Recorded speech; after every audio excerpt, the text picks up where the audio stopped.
Sleepless Beats.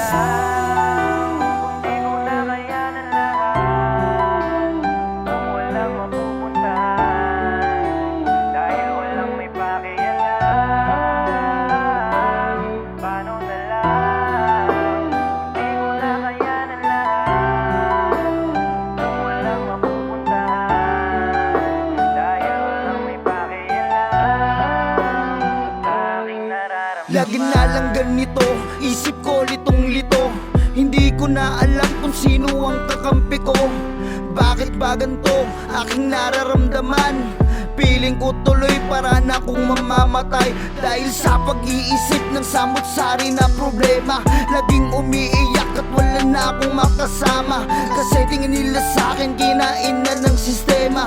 Hindi nila alam, balot na ako ng problema. Dahil sa bigat tapos wala pa akong kaakibat, at wala pang sasabihan ng tumatakbo sa utak. Kahit makatulog, gising aking talukap dahil sa mga problema na tumatakbo sa utak. Bakit ba ganon? Sa'kin pa tumamato. Ayoko nang mabuhay sa mundo na magulo. Nakakatakot, buhay na pangungot. Sa daming iniisip pati sarili ay nalimot. Paano na lang kung di ko na kayanan lahat, kung walang mapupuntahan, dahil walang may pakialam. Paano na lang kung di ko na kayanan lahat, kung walang mapupuntahan, dahil walang may pakialam sa aking nararamdaman. Kaya huwag kang mag-iipon ng problema kung sakali.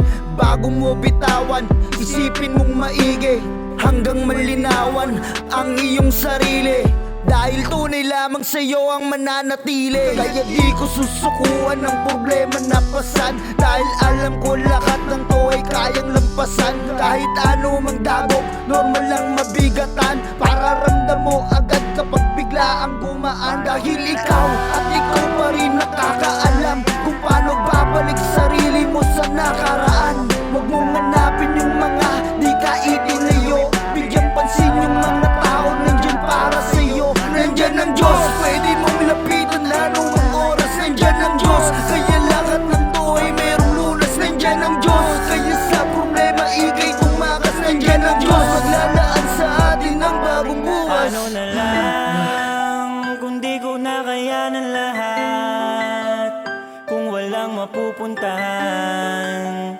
dahil walang may pakialam.